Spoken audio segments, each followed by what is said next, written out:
how do we justify that type of movement with the sort of movements we see in kata, which are very, in comparison, very static? So I think that's something we should always ask ourselves, what's the purpose of those things? It's the context that we want to think about. Of course, when I'm doing a basic block like this, and I'm doing this, essentially what I'm doing is I'm covering the center line. I'm covering the center line, I'm parrying, so it's not very much different from covering the center line, but and adapting to those sort of simple techniques. If I look at GKCglobal kata, I do something like I do a powerful block, I come with a powerful punch, and I do a powerful block, and then I go here. So if you think about that, I got all three levels blocking, and I got one moving in technique, one attacking technique. And I block, and I build my punch in the back. That's a formalized exercise. In a less formal exercise, shoot, and then they're going to smash me with a sucker punch. So now that is quite a relevant movement from that position. Essentially, my hands just go, well, what's happening? You know, it's like people who go through windshields, they have cuts on their arms usually, even though they have almost no time to react. It's a pleasant thought, isn't it? People defending against knives, they get defensive wounds on their arms. So the arms naturally go up, so we want to use the natural flinch response in a trained way, if you like. In almost all the Goju kata, both hands come up at the same time. Both hands come up at the same time. Whatever kata it is, you will see, both hands come up at the same time. Go back to the basic block, they step in and punch, I block, I punch, they do another punch low, and low, back, and so it looks something like that. But obviously that probably doesn't make a lot of sense unless we have somewhere to go with it as a progression. Yes, I cut that, so they throw a punch, I block, I punch. If they block, boom, I've got my get up. It makes more sense like that, doesn't it? You get slow motion. But shoot, bam! I hit them, great. I don't hit them, boom, thank you, I got enough. From a grab, it's like, oh, I block, I break their arm, it doesn't work, there's something to bend their arm. Boom, I punch, boom, I through, that's the punch. Boom, that doesn't work, boom, I come back in the block again. I block, boom. Try to break the arm, they bring it in. I punch, boom. Pull and punch, boom, I punch. Something happens, doesn't work, or maybe it does work. Pull it out again. Get them right. Or something like this. We're in a sort of clinch position, and I'm like, boom, I block. So I'm pushing away. So typically when I push away, they're going to put their hand on mine too. They're pushing it, now they're stopping to happen. I punch. I block again. In different ranges, you can see how these movements can seem to make sense. Kata movements, so every time you do a kata movement, like these sort of basic movements here, and I'm doing a pull and a block. They can also be wrenching movements or locking movements.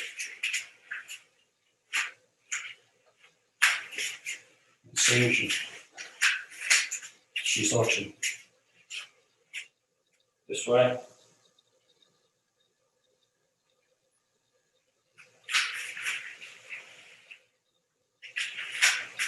And this way.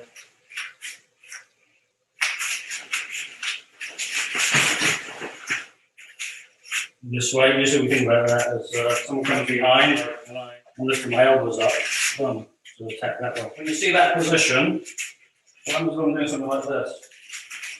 Arm forward this way. And forward this way. These type of movements, they're not only about escaping. That's why you see in Seimshin, you also step forward as well as turning after you attack. And as you see, some styles of Goju do it like a side movement. Just like that movement. Like we can do it as all kind of different attacking movements. Slow motion. So we do all type of attacking movements, so they're also locking movements, and you know that because there's a rolling of the wrist and there's a catching with the hand. Roll the wrist, or the hand can catch. That's that position. Then then this hand's going to hit, this hand's going to hit, boom. Just as I twist, I hit. And that's just when they do that, and they get hit or something. Just as I release here, watch the head, boom, the head drops, and that goes forward. You trap your own hand, then you rotate. You trap your own hand, you rotate.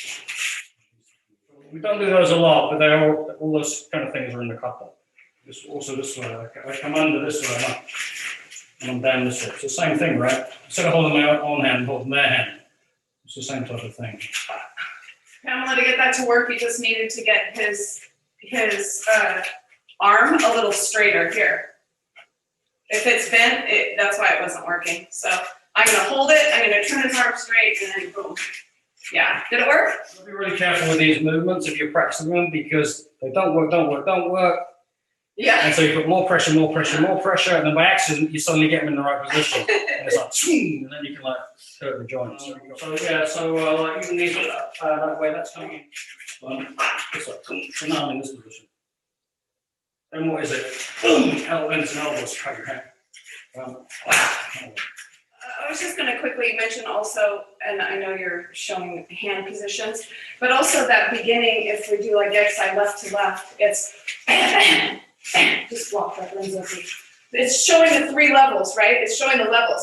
So we might think of this as a block, but I'm thinking, no, it's an attack. So it's bang, boom, I'm already there, right?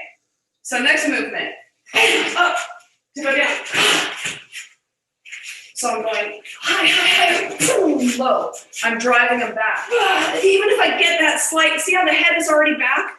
I've already got him moving back. So there I might just boom, come behind and dump him that way. But it's working with those levels to displace a human or use those positions to your advantage. If I'm working with a big person and this arm is in the way, it doesn't really matter. I get that head and I'm in again, yeah? Go under the arm if you're smaller. You have, and it's very difficult. It's very difficult to see that coming. That's the Saiyajin is teaching us. Boom. Here. Boom. I pull this down, and that comes up. All the basic movements that we do, they all have stopping applications where you're just trying to stop something coming at you. They have Yakute Waza, like joint manipulation techniques, and they also have from the clinch pressing techniques, and they also have throwing techniques too. Yakute is a general name for Yaku means reverse, like a reverse punch. Te is an arm, like karate or hand. So Yakute means reversing the joint against which way it will go. This way it kind of goes, I can press all day on that. If I want to press them there, I have to quickly transfer to a throw or something. If I press on the other side, it's very dangerous. When I attack your joint against the elbow bends that way, it won't bend this way, it won't bend towards me, so I'll push it that way, then it will get compromised, wrenched or damaged. Normally when you straighten an arm, if you get an arm straight, they always want to bend it again. So the trick is to get them to want to straighten it. What Kata says is learn how to straighten the arm. Make them want to straighten it, because you're doing something worse than trying to straighten it. Then wrists are quite flexible, aren't they? But you get to certain points with the wrist, so the wrist doesn't really want to bend that way very much. So you shoot that way. And it doesn't usually want to bend that way too much. And it doesn't like to go sideways that way, and it doesn't like this position, that position. It doesn't like those positions. Every time and again, you get a student who literally their wrist is like rubber and nothing happens to it. So if you can't do the wrist, you do the next one. Elbows are pretty predictable, whichever way they go. They can only really go one way. So if someone does the hitchhike sign, whichever way their thumb points, then you go the opposite way. So if the hand's that way, they've got to go that way. If it's that way, they've got to go that way. If it's that way, go sideways, that way, it's got to go down, that way, got to go up. Also, the shoulder's quite difficult to lock because the arm then moves like this. It moves everywhere, right? So when I lock the shoulder, I need to get the arm behind and pin it. And then once my arm is here, if I pull, I can push up this way, but that's one thing. But I'm not going to do it. If I lift my hand away from their back, so I'm going up, I'm going up and this way. That really damages the shoulder. The Sanction, that we're coming under. Once you come under, you can range it. You get control of the shoulder. Once you get control of the shoulder, you can wrench it, you can attack, you get in a position like that. And we're just going to go block, and then we're going to go punch, and then we're going to go. That's what we're going to do, just those three movements. Let's try it. So you're just regular position. So ready is, how you get, hey, get